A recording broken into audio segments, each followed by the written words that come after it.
la carta de Santiago, el capítulo 5, vamos a leer del versículo 7 al 11, y luego permanecemos de pie, tenemos una palabra de oración. Santiago capítulo 5, versículos 7 al 11. Después de la lectura, por favor, nuestro hermano Luis Canelo, usted nos dirige en oración. Por tanto, hermanos, tened paciencia hasta la venida del Señor. Mirad cómo el labrador espera el precioso fruto de la tierra, aguardando con paciencia hasta que reciba la lluvia temprana y la tardía. Tened también vosotros paciencia y afirmad vuestros corazones, porque la venida del Señor se acerca. Hermanos, no os quejéis unos contra otros para que no seáis condenados. He aquí, el juez está delante de la puerta. Hermanos míos, tomad como ejemplo de aflicción y de paciencia a los profetas que hablaron en nombre del Señor. He aquí tenemos por bienaventurados a los que sufren. Habéis oído de la paciencia de Job y habéis visto el fin del Señor, que el Señor es muy misericordioso y compasivo. Oremos. Bendito Dios, te alabamos y te damos gracias por el privilegio que tenemos de ser llamados hijos tuyos. Y ahora, Padre, que está expuesta a tu palabra. Necesitamos, Dios, que tú nos hables en esta tarde. Nos rogamos por aquellos que aún no te conocen, que tú puedas hablar a su corazón y traer la paz que necesitan. También pedimos que tú des de nuevo a tu siervo para compartirla. Te damos gracias por todo, lo pedimos en el nombre de Cristo. Amén. Muchas gracias, pueden tomar asiento. ¿Ha estado alguna vez frente a una gran biblioteca? Hay algunas en el mundo que son realmente gigantes. Estaba buscando las 10 bibliotecas más grandes del mundo y en orden decreciente, la biblioteca que ocupa el número 10 en esa clasificación es la Biblioteca del Vaticano y cuenta con más de 1.600.000 libros antiguos y modernos. La biblioteca que ocupa el número 9 en ese orden decreciente es la Biblioteca Nacional de Austria, que cuenta con 8 millones de documentos. Y la biblioteca que ocupa el lugar número 8 en esa clasificación decreciente es la Biblioteca Nacional de Francia, con sede en París, que cuenta con 13 millones de libros. Realmente son cifras impresionantes, ¿no es cierto? Bibliotecas que merecen semejante nombre, ¿no? Ahora, ¿se imaginan entrar en una de esas bibliotecas? ¿Y se imaginan entrar en una de esas bibliotecas y que no haya un mínimo de organización? Usted se presenta a la persona encargada y dice, mire, yo necesito un libro acerca del romanticismo, ¿verdad? O acerca del iluminismo, acerca de la Edad Media, o acerca de plantas medicinales, y las personas encargadas no sepan ni por dónde comenzar a buscar. Sería realmente un caos, ¿no es cierto? La Biblia también es una biblioteca. La Biblia también es una biblioteca, por supuesto, aún más maravillosa que las del mundo, aunque no sea igual en porte y en volúmenes. Pero aún así, la Escritura, no en forma inspirada, está organizada. Y nosotros sabemos que la Biblia consta de dos grandes secciones: el Antiguo Testamento, que contiene 39 libros, y el Nuevo Testamento, que contiene 27 libros, y lo que los divide es el nacimiento del Señor Jesucristo. Cuando uno lee y recorre las páginas del Antiguo Testamento de principio a fin, el Antiguo Testamento fluye hacia Cristo. Y cuando empezamos en Mateo a leer las páginas del Nuevo Testamento y llegamos a Apocalipsis, notamos que el Nuevo Testamento fluye desde Cristo. El Antiguo Testamento fluye desde la eternidad pasada hacia Cristo.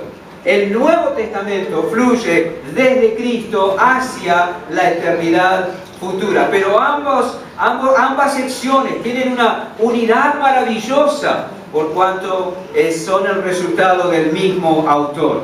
Y a su vez cada una de esas secciones de la Biblia se hallan divididas en otras secciones menores. Es así que en esa primera sección de la biblioteca, que la compone el Antiguo Testamento, encontramos el estante donde están los libros del Pentateuco, el estante donde están los libros históricos, el estante donde están los libros poéticos, el estante donde están los profetas mayores y finalmente el estante donde están los profetas menores. Y es a esa sección, a ese estante de la biblioteca que es la Biblia, por decirlo de alguna manera, a la que estamos dedicándole atención en este mes de septiembre, en las predicaciones, en el culto, teniendo en mente que septiembre es el mes de la Biblia. En el año 1596, el 28 de septiembre, salió a luz la primera Biblia completa en el idioma español. ¿Verdad? Fue el resultado del trabajo de un hombre llamado Casiodoro de Reina, un hombre que desde el momento que llegó a conocer a Cristo y conocer a Cristo a través de la Escritura, fue poseído por el deseo quemante de que las personas que hablaban su mismo idioma pudieran tener toda la revelación divina en su propia lengua. Y a eso dedicó su vida y tuvo que huir de un lado al otro desde el principio, escapando de aquellos que, siendo instrumentos de Satanás, se oponían a que el pueblo tuviera la Biblia en su propia lengua y de esa manera pudiera llegar a conocer la verdad y pudiera escapar del error. Pero este hombre no cejó en su empeño y Dios bendijo su trabajo y esa versión en español completa de la Biblia salió a luz. Y por eso en este mes vamos a prestar especial atención a esta sección del Antiguo Testamento y lo hacemos tomando como base la exhortación que encontramos en Santiago capítulo 5 versículo 10 que tenemos en el proyector. Hermanos míos, tomad como ejemplo, y la Escritura dice, de aflicción y de paciencia a los profetas que hablaron en nombre del Señor. Esa sección contiene 12 libros llamados los profetas menores, no porque ellos fueran menores de edad, sino por la extensión de sus escritos, quienes proclamaron la palabra de Dios en 3 tandas, en 3 etapas, entre el siglo IX y el V antes de Cristo. Los primeros en predicar de estos 12 hombres fueron Jonás, Joel, Amós, Oseas y Miqueas, en ese orden cronológico, entre el siglo IX y VIII, cuando comenzaban a aparecer las señales de deterioro tanto en el reino del norte como en el reino del sur, en el pueblo de Israel. Los segundos que predicaron, la segunda tanda que proclamó la verdad de Dios fueron en orden cronológico Sofonías, Nahum, Habacuc y Abdías, que ministraron cuando el juicio de Dios estaba a la puerta. El pueblo no había escuchado la exhortación, el pueblo no había respondido al llamado al arrepentimiento y el juicio era inminente y ellos predicaron en el siglo VII antes de Cristo. Y finalmente el juicio vino. El pueblo de Dios fue llevado cautivo, el reino del norte a Siria, el reino del sur a Babilonia, y Dios tuvo misericordia, cumplió su palabra, trajo una vez más a los habitantes del reino del sur a la tierra, y mientras ellos se establecían allí y se reorganizaba la adoración a Jehová, entonces profetizaron Ageo, Zacarías y Malaquías en el siglo V y IV antes de Cristo. Ya hemos tomado nota en estos días, el domingo pasado, del ejemplo de Jonás, ¿verdad? Y hoy vamos a tomar nota de los escritos de 4 de estos profetas que ministraron en aquella primera etapa, y lo vamos a hacer a la luz de una pregunta personal. Los que estaban el domingo pasado deben acordarse que para introducir el tema de Jonás y el mensaje de Jonás y tomar nota del ejemplo de Jonás como nos exhorta Santiago, nos hicimos una pregunta personal y era: ¿has considerado en alguna oportunidad que lo mejor era no obedecer a Jonás? ¿Has estado a Jehová, perdón? ¿Has estado en alguna oportunidad en tu vida ante una disyuntiva, conociendo lo que Dios esperaba de ti, pero te has atrevido a pensar que lo mejor era no obedecer al Señor? Entonces, si así fue, tú puedes identificarte con Jonás, quien cuando fue comisionado por Dios para predicar en Nínive, él fue caminando en dirección, o en un sentido figurado, huyó a la dirección contraria para no obedecer el mandato de Jehová. Y vimos cómo Dios en su bondad y en su gracia lo trajo a él nuevamente, le devolvió la cordura y lo llevó al punto donde Jonás resolvió obedecer. Y vimos cómo podíamos aprender, tomar nota del ejemplo de la humildad, del coraje y del espíritu de sacrificio de Jonás. Ahora, hoy en primer lugar, vamos a tomar nota del ejemplo y del mensaje de Joel. Así que les invito a ir a esa porción del Antiguo Testamento.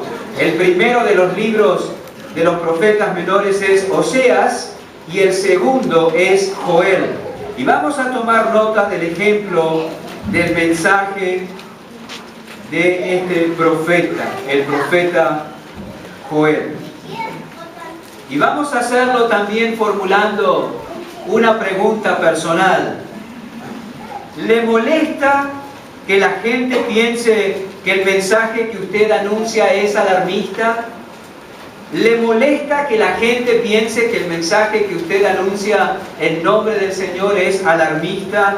Entonces, si usted se ha visto en esa situación, acusado de predicar un mensaje negativo, entonces usted puede identificarse con Joel.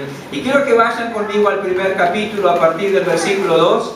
Joel se paró, comisionado por Jehová, y esto fue lo que dijo al pueblo: oíd esto, ancianos, y escuchad todos los moradores de la tierra. ¿Ha acontecido esto en vuestros días o en los días de vuestros padres? De esto contaréis a vuestros hijos, y vuestros hijos a sus hijos, y sus hijos a la otra generación. Lo que quedó de la oruga comió el saltón, y lo que quedó del saltón comió el revoltón, y la langosta comió lo que del revoltón había quedado. Despertad, borrachos, y llorad. Gemid todos los que bebéis vino a causa del mosto, porque os he quitado de vuestra boca. Porque pueblo fuerte e innumerable subió a mi tierra. Sus dientes son dientes de león, y sus muelas, muelas de león. Si usted en algún momento ha tenido la impresión de que la gente piensa que usted tiene un mensaje demasiado alarmista, usted puede identificarse con Joel.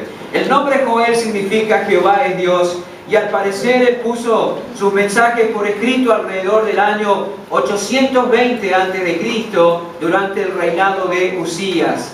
Y dice la Escritura, como acabamos de leer aquí en esta porción del capítulo 1, que Joel fue enviado a anunciar que la tierra sería castigada y desolada por oleadas de langostas. Él fue enviado a proclamar un juicio desolador sobre la tierra de Judá. Dice que langostas vendrían y destrozarían absolutamente toda la cosecha, el sustento de la vida, tanto de los hombres como de los animales, y aún de los sacerdotes en el templo de Jehová. Ahora, eso sería un juicio inmediato. A su vez, esa plaga de langostas prefiguraban, ilustraban un juicio inminente.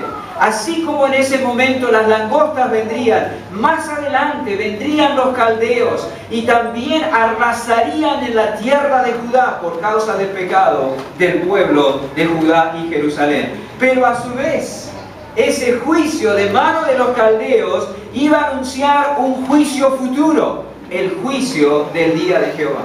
Toman nota de lo que leemos aquí. Anunciar en el futuro, un juicio inmediato, una plaga de langostas. Seguido a eso un juicio inminente, la invasión babilónica. Y seguido a eso un juicio futuro, el día de Jehová. El hombre tenía que pararse y anunciar esto. Un mensaje que el mundo titularía y catalogaría como simplemente negativo. Un mensaje terrible, muy negativo dirían algunos. Algunos se pararían delante de Joel y le dirían: no hay demasiado o suficiente negativismo ya. ¿No tienes otra cosa que anunciar? ¿Alguna vez alguien te ha dicho eso? Bueno, al hombre natural no le agrada escuchar cosas así, porque lo enfrentan con las consecuencias de sus acciones y sus decisiones. El hombre natural pretende que Dios obre a su favor sin tomar en cuenta su maldad, pero el Dios de la Biblia no es así. Así no es el Dios de la Biblia. El Dios de la Biblia ha establecido un día en que todos serán llevados a juicio. Y no solo eso, sino que ha advertido que por el efecto degenerativo del pecado, las condiciones de la vida en este mundo serán cada vez peor. Y uno tiene que pararse delante de la gente como Joel y decirle, mire, Dios ha establecido un día en que juzgará a todos los hombres. Uno tiene que pararse delante de la gente y decirle, no tengan esperanza de que la política, la educación, la ciencia, la tecnología van a mejorar las condiciones en este planeta. La Biblia dice lo contrario. Y uno siente el rechazo de parte del hombre natural hacia ese mensaje que le parece absolutamente negativo.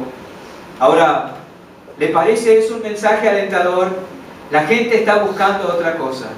Quiere que le digan que es capaz. Quieren que le diga que las cosas van a cambiar. Quieren que le diga que el hombre puede hacer las cosas diferentes. Quieren que le diga que hay algo bueno en la naturaleza humana. Quieren que le diga que la solución a los problemas del hombre están en las manos del hombre. La gente quiere otro tipo de mensaje. Pero aunque el mensaje del Evangelio no parezca alentador, y aunque el mensaje del Evangelio no sea lo que la gente quiere escuchar, es el mensaje que debemos proclamar de la necesidad del arrepentimiento por el juicio venidero y el efecto degenerativo del pecado en las condiciones de la vida, y lo tenemos que decir con toda confianza, porque aunque no sea alentador, es verdadero. No importa si no es alentador, no importa si no es positivo, importa que es verdadero. Y eso es lo que tenemos que nosotros proclamar. Por supuesto, había elementos alentadores en el mensaje de Joel también. Ustedes pueden ir allí al capítulo 2, versículo 12 del mismo libro. Por eso pues ahora dice Jehová, convertíos a mí con todo vuestro corazón, con ayuno y lloro y lamento. Rasgad vuestro corazón y no vuestros vestidos, y convertíos a Jehová vuestro Dios, porque misericordioso es y clemente, tardo para la ira y grande en misericordia, y que se duele del castigo. ¿Quién sabe si se volverá y se arrepentirá y dejará bendición tras de él? Esto es ofrenda y libación para Jehová vuestro Dios. Si bien anuncia el juicio inmediato, si bien anuncia el juicio inminente, si bien anuncia el juicio futuro, hay un contenido de esperanza en el mensaje. Y Él les dice y les habla aquí en estos versículos de la esperanza, del perdón y de la restauración. ¿Y cómo se tiene acceso a esto? Por medio del arrepentimiento. Eso es lo que dice, rasgad vuestro corazón y no vuestros vestidos, y convertíos a Jehová vuestro Dios. Hay gente que solamente toma nota de lo negativo del mensaje y no aprecia que Dios ha provisto una vía de escape. Joel tenía que anunciar el juicio, pero también tenía que proclamar que había una vía de escape a ese juicio. El arrepentimiento es lo que permite obtener la bendición y el poder y el perdón de Dios. Y nosotros tenemos que proclamar eso también en el mensaje. Debemos hablarle a la gente de esa verdad. El juicio es evitable. Hay un lugar donde puedes estar a refugio de la ira de Dios, y ese lugar es la persona de Cristo. El arrepentimiento y fe en la eficacia de su sangre. Tú puedes escapar del juicio venidero si vas a Cristo por la fe. El juicio es evitable. Dios ha provisto una salida, la sangre preciosa de Cristo. Y fíjense que es en Joel donde encontramos las maravillosas palabras que luego Pablo reproduce en la carta a los Romanos, capítulo 2, versículo 32. Todo aquel que invocare el nombre de Jehová será salvo. Y lo dice en Romanos, todo aquel que invocare el nombre del Señor será salvo. Aunque hay quien dijera que el mensaje de Joel era pesimista, la realidad es que él estaba ofreciendo una gloriosa esperanza de salvación al pueblo de Dios. Y él no cerró su boca ante el riesgo de ser tildado de alarmista. Él proclamó fielmente su mensaje por amor al pueblo, porque si ellos no entendían claramente el peligro, jamás apreciarían el remedio. Nadie va a apreciar profunda y realmente al Señor Jesucristo si primero no entiende la profundidad de su maldad y el merecimiento del castigo eterno. Solo cuando tenemos claro de qué fuimos librados, podemos apreciar al que nos libró. Por eso Joel empieza anunciando el juicio y luego incluye el arrepentimiento. ¿Te han tildado de alarmista cuando predicas el Evangelio? ¿Te has sentido tentado a cambiar un poco el mensaje para no caerle tan chocante al oidor? No lo hagas. Sé fiel predicando lo que la Biblia dice. En segundo lugar, vamos a tomar nota del ejemplo y del mensaje de Amós. Después de Joel tenemos el libro del profeta Amós. Y también vamos a formularnos una pregunta personal. Y la pregunta es esta: ¿te desanima tener que presentar un mensaje importante a personas que no tienen interés en oírlo? ¿Te desanima tener que presentarle a personas que no les interesa un mensaje importante? Entonces tú vas a entender muy bien a Amós. La Biblia nos dice que Amós no era un profeta, él mismo lo dice. La Biblia dice que él no pertenecía a una familia importante. Amós era pastor de ovejas y trabajador zafral. Cuando la higuera daba su fruto, entonces Amós tenía trabajo y él tenía que recoger los higos para venderlos después. Ahora también tuvo que proclamar el mensaje de Dios en tiempos del rey Usías. Y él profetizó tanto en Judá como en Samaria, tanto en el norte como en el sur de la tierra de Israel. Y el nombre de Amós, dice aquí palabra, versículo 1, capítulo 1, versículo 1, las palabras de Amós, que fue uno de los pastores de Tecoa, que profetizó acerca de Israel en días de Usías, rey de Judá, y en días de Jeroboam, rey de Joás, rey de Israel, hijo de Joás, rey de Israel, 2 años antes del terremoto. Y el nombre de Amós significa el que lleva una carga, refiriéndose al mensaje importante que Dios le había encomendado. Fíjese que Dios capacitó al que no era nadie según el mundo para llevar adelante una delicada misión. Dios lo usó. Dios no llamó a alguien de la corte, Dios no llamó a alguien de la universidad, Dios no llamó a alguien de la casta sacerdotal en esta oportunidad. Llamó a un pastor de ganado y a un trabajador zafral. Puso sobre él un mensaje importante, cargó con ese mensaje en su corazón y lo envió a predicar a un pueblo que no tenía el menor interés en escuchar lo que Dios tenía para ellos.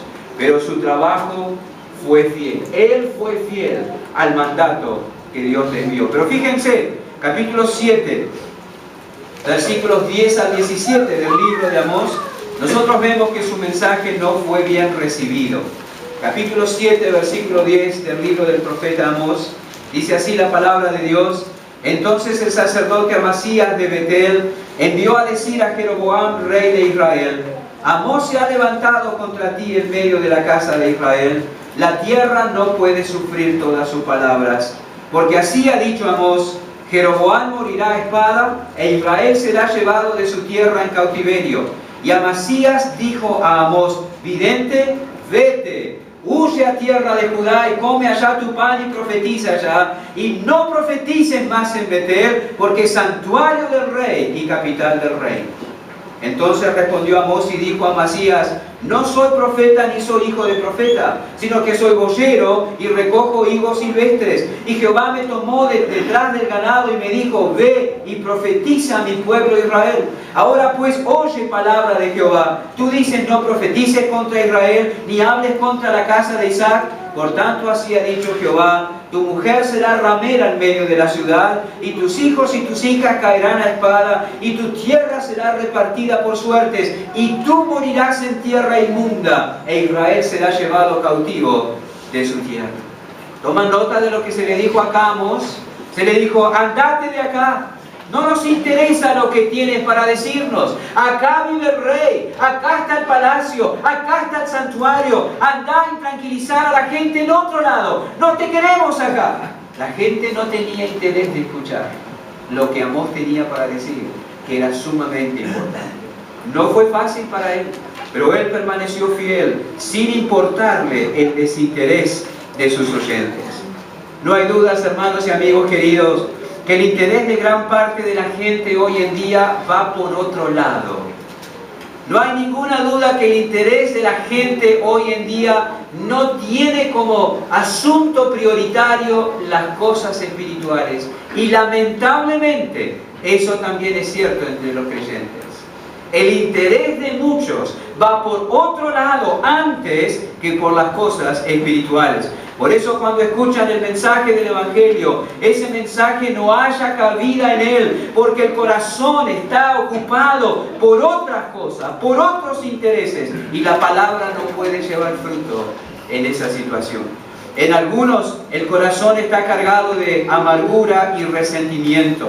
En el libro de Éxodo, ustedes no lo busquen, por favor, simplemente presten atención a la lectura. El capítulo 6, el versículo 9, Dios había enviado a Moisés, se presentó delante de Faraón para reclamar la liberación del pueblo de Israel de la esclavitud. Y como respuesta de eso, Faraón endureció su mano sobre el pueblo de Israel.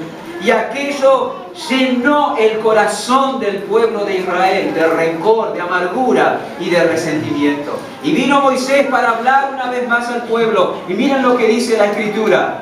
De esta manera habló Moisés a los hijos de Israel, pero ellos no escuchaban a Moisés a causa de la congoja de espíritu. Vamos a quedarnos sentaditos quietitos todos, por favor. Nadie más se pare. Ellos no escuchaban a Moisés a causa de la congoja de espíritu y de la dura servidumbre. No quisieron escuchar. Estaban amargados, estaban resentidos, estaban interesados en otras cosas. Vino la reiteración del mensaje del favor de Dios para con ellos, pero no quisieron escuchar porque estaban llenos de amargura y de resentimiento. A veces pasa que los corazones están cargados de afán y de preocupación. Mateo capítulo 13, no lo busquen ustedes, esa es la parábola de los terrenos. Una de las semillas, uno de los terrenos, en la que cayó la semilla, ilustra la condición del corazón de las personas que tienen intereses en otras cosas, menos en la palabra de Dios como prioridad. Y dice, el que fue sembrado entre espinos, este es el que oye la palabra de Dios. No es que la palabra no llegó a su vida, no es que no escuchó el mensaje, no es que no tuvo oportunidad de oír la voz de Dios, pero el afán de este siglo y el engaño de las riquezas ahogan la palabra y se hace infructuosa. Tenemos cosas importantes para decir, tenemos cosas importantes para anunciar, tenemos cosas importantes para comunicar de parte de Dios, pero a muchos no les interesa escuchar. Sus intereses, valga la repetición, va por otros carriles. Y lamentablemente los creyentes también tenemos en ocasiones una actitud así. No queremos escuchar. No nos interesa lo que Dios tiene para nosotros. Ya hemos resuelto qué vamos a hacer. Ya tenemos bien seguro a dónde queremos llegar. Ya hemos planificado muy bien qué es lo que queremos alcanzar. Y no vamos a permitir que Dios ni nadie se intercepte o interrumpa nuestro curso de acción. La palabra llega, pero no tenemos interés para oír. Que Dios nos ayude con eso y no tengamos una situación o una disposición semejante. Debe haber sido frustrante para Amós, pero él fue fiel y Dios lo sostuvo en su ministerio. En tercer lugar, vamos a tomar nota del ejemplo y del mensaje de Oseas. Oseas es el primer libro de los profetas menores, así que vamos a volver un poco atrás. Y vamos a tomar nota del ejemplo y del mensaje de Oseas, también formulándonos una pregunta personal. ¿Se ha planteado usted alguna vez que es muy grande el sacrificio que Dios le está pidiendo para cumplir su voluntad? ¿Se ha planteado alguna vez que es muy grande el sacrificio que Dios le está pidiendo a usted para que usted haga su voluntad? ¿Se ha planteado eso? Entonces usted puede entender perfectamente al profeta Oseas. La Biblia dice que él fue contemporáneo de Isaías y Miqueas y se le pidió que se casara con Gomer, una esposa de fornicación. El capítulo 1, versículo 1 y 2 dice así de Oseas: palabra de Jehová que vino a Oseas, hijo de Beeri, en días de Usías, Jotán, Acaz y Ezequías, reyes de Judá, y en días de Jeroboam, hijo de Joás, rey de Israel. El primero a Oseas: ve, tómate una mujer fornicaria e hijos de fornicación, porque la tierra fornica, apartándose de Jehová. A él le fue pedido que se casara con una mujer habituada al adulterio. ¿Lo harías tú? ¿Qué fue lo más difícil que te ha pedido el Señor que hagas o dejes por amor a Él? Nosotros leemos de Oseas que esta mujer, Gomer, dio a luz 3 hijos y al parecer uno solo era de Oseas. Los demás eran de otros hombres. Terrible lo que le pidió Dios a este hombre. ¿Cómo puede ser que Dios le pidiera que tolerara la infidelidad matrimonial? Hay una razón. Su experiencia tenía puntos en común. La experiencia de Oseas tenía puntos en común con el trato de Dios con Israel. A través de la obediencia de Oseas, Dios le daría a Israel una lección de ternura y perdón por parte de Oseas como esposo engañado. Yo quiero que tú experimentes lo mismo que experimento yo con Israel.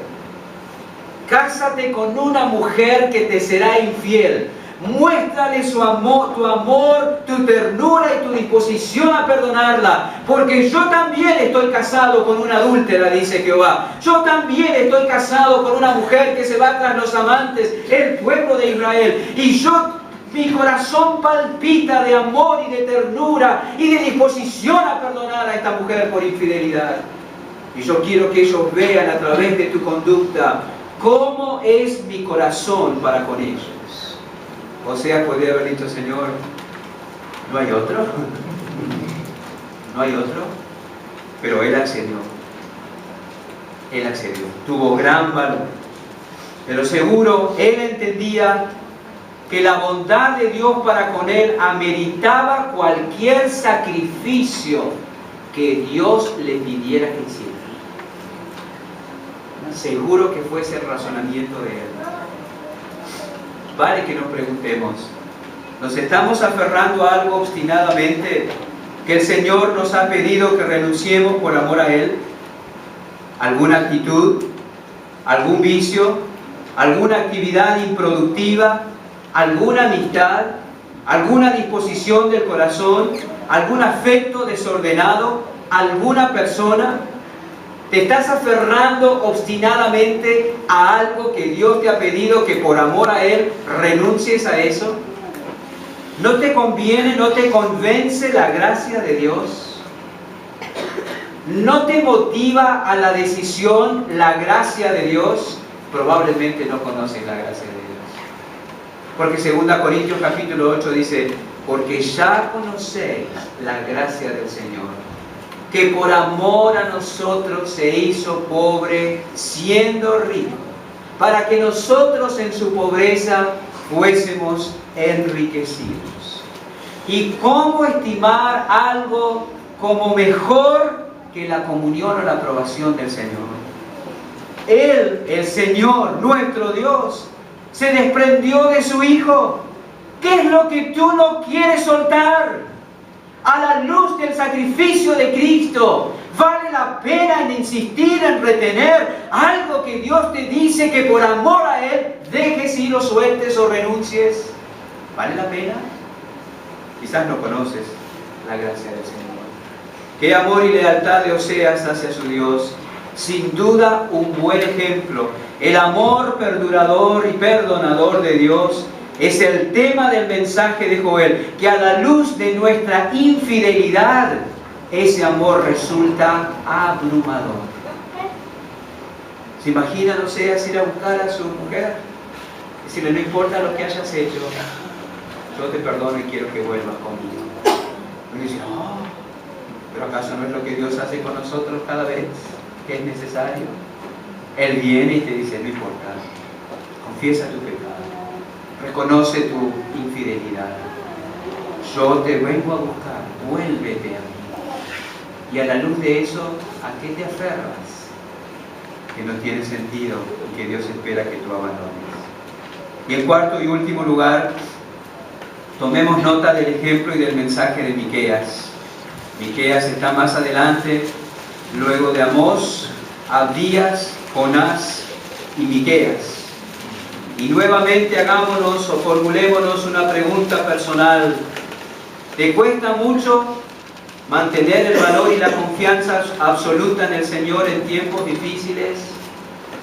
¿Te cuesta mucho guardar, mantener el valor y la confianza absoluta en el Señor en tiempos difíciles? Bueno, si nos esforzamos en desarrollar el valor y la confianza absoluta en el Señor en tiempos difíciles, estaremos imitando a Miqueas. Miqueas profetizó en el tiempo en que reinaban Jotán, Acaz y Ezequías, dice el capítulo 1, versículo 1. Palabra de Jehová que vino a Miqueas de Moreset en días de Jotán, Acaz y Ezequías, reyes de Judá, lo que vio sobre Samaria y Jerusalén. Fue un tiempo complicado el que él predicó. Durante su ministerio, el reino del norte, el reino de Israel con capital en Samaria, fue llevado cautivo por Asiria a causa de su desobediencia a Jehová. Leemos en capítulo 1, versículo 6. Haré pues de Samaria montones de ruinas y tierra para plantar viñas, y derramaré sus piedras por el valle, y descubriré sus cimientos. Ellos no escucharon la advertencia de Jehová, y el juicio vino. Déjame decirte esto, no cambia nada que tú no creas a la palabra de Dios. No cambia nada. La palabra de Dios permanece para siempre, aunque tú no la creas. Samaria fue advertida una y otra vez. No prestaron atención, pero eso no cambió en nada la mente de Dios. El juicio vino. Y mientras tanto, Miqueas profetizaba en el sur, viendo el juicio que vino sobre la tierra del norte, le fue concedido a él ver que probablemente como resultado de su ministerio había frenado o se había frenado temporalmente la degradación moral y el pecado espiritual de Judá que lo llevaba al desastre.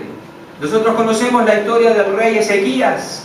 Vino en el tiempo de Ezequías un mensaje de Dios diciendo: va a venir el juicio de Dios sobre Judá, pero no en tus días, será más adelante. Quizás como resultado del ministerio de Miqueas, el pueblo tomó nota de su condición, se volvió a Jehová. El rey era un rey humilde de corazón delante de Dios, y el juicio se frenó temporalmente. Él vio en alguna manera fruto de su ministerio, ¿verdad? Gracias a Dios, no todos son indiferentes y tercos ante el mensaje de la palabra de Dios. Algunos responden con humildad y con obediencia. Y en los días de Miqueas, algunos respondieron con humildad y con obediencia al mensaje de Dios. De cualquier manera, el pueblo no volvió por mucho tiempo al Señor y finalmente el juicio llegó, como leemos en capítulo 3, versículo 12. Por tanto, a causa de vosotros Sión será arada como campo, y Jerusalén vendrá a ser montones de ruinas, y el monte de la casa como cumbres de bosques. Pero a pesar de todo, Miqueas fue fiel. Él veía la degradación moral, él veía la proximidad del juicio, él vio como algunos eran sensibles al mensaje, él tomó nota como otros seguían obstinados en contra del Señor, pero fue fiel, confiando y permaneciendo con coraje y con valor en tiempos difíciles. ¿Cómo lo logró? ¿De dónde sacó la fortaleza para eso? Bueno, tenemos algunos textos que nos dicen mucho en cuanto al cómo Miqueas pudo mostrar valor y confianza absoluta en tiempos difíciles. Miren capítulo 7, versículo 7. Miqueas 7:7 dice: mas yo a Jehová miraré, esperaré al Dios de mi salvación, el Dios mío me oirá. Él fue perseverante, no abandonaría su lugar.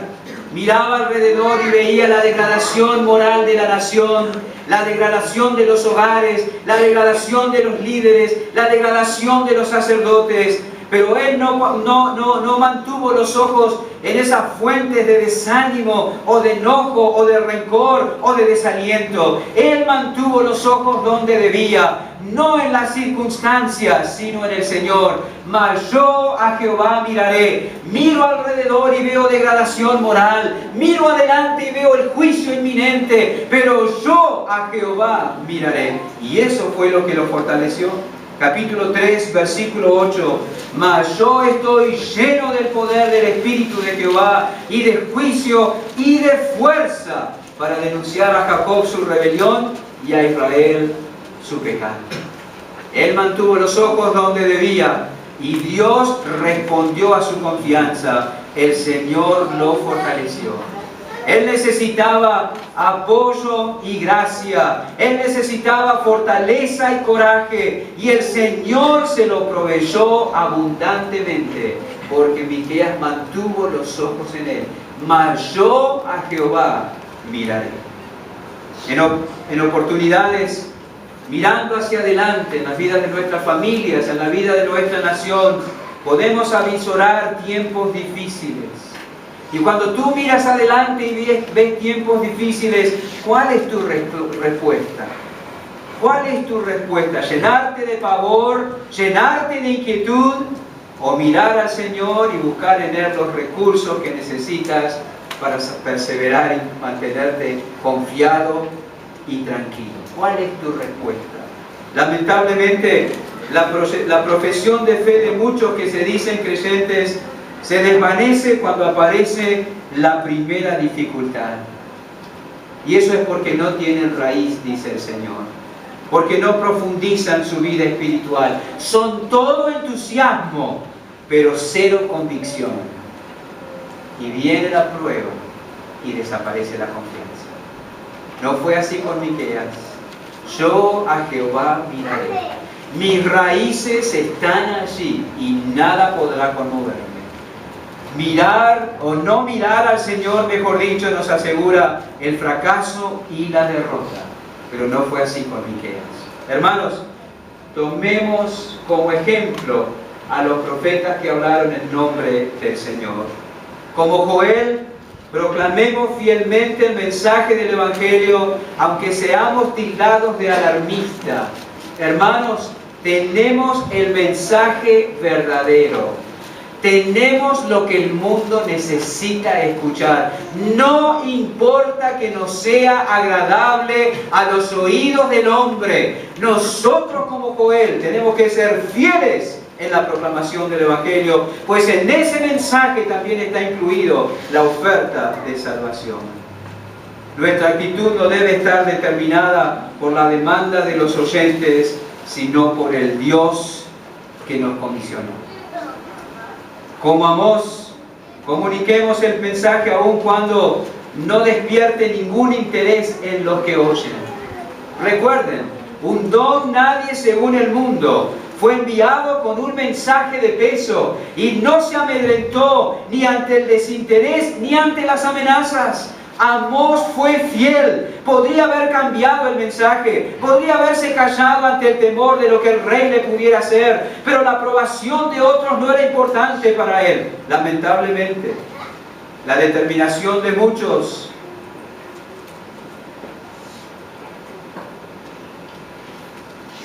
de desviarse ante la primera burla o rechazo se desvanece.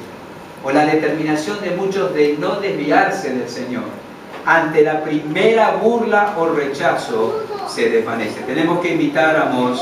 Amós dice en el capítulo 7, no lo busquen que ya lo leímos, el versículo 14, Jehová me tomó de detrás del ganado y me dijo, ve y profetiza a mi pueblo Israel, y eso haré, dijo Amós. Aunque nadie quiere escuchar lo que tengo para decir.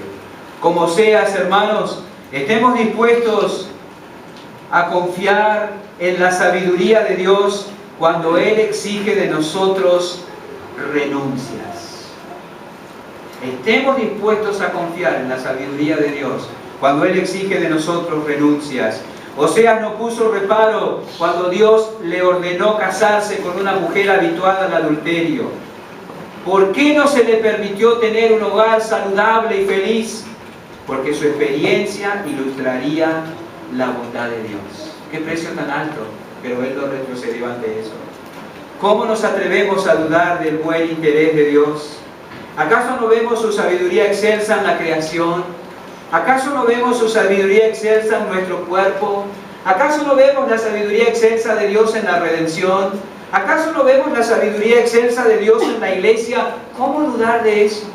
Si Él te dice, quiero que hagas esto, que renuncies a esto, no lo dudes. En lugar de atrevernos a cuestionar al Señor, debemos dejarnos guiar por Él. Y ese guiarnos puede implicar abandono de pretensiones personales. Y a través de una vida rendida, el Señor puede manifestar su gloria.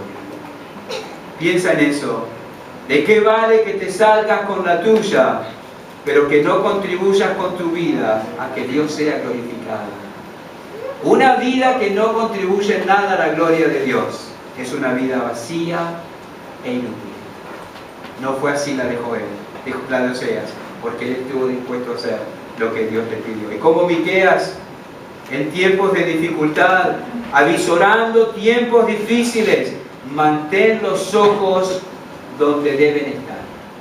Ese fue el secreto de la perseverancia de este hombre. A cambio de eso recibió fortaleza y coraje. Nos resulta muy fácil defendernos de nuestras flaquezas y nos resulta muy difícil reconocer nuestra incredulidad. Eso es lamentable. La razón por la que no permanecemos fieles es por la incredulidad, por no mantener los ojos y la confianza en el Señor. No fue así con Miqueas. La permanencia de Miqueas en tiempos de dificultad puso de manifiesto la realidad de su fe. Miren lo que dice Miqueas capítulo 4, versículo 5, y con eso terminamos. Aunque todos los pueblos anden cada uno en el nombre de su Dios, nosotros con todo andaremos en el nombre de Jehová nuestro Dios eternamente y para siempre. Que así sea en nuestras vidas también. Imitemos el ejemplo de Miqueas. Hermanos, tomad como ejemplo a los profetas que hablaron en nombre del Señor. Padre, te agradecemos por permitirnos mirar la vida y el mensaje de estos hombres. Y te rogamos que cada uno de nosotros esté dispuesto a tomar nota y a obedecer esta exhortación, de tomar como ejemplo a los profetas que hablaron en nombre del Señor. En el nombre de Jesús. Amén.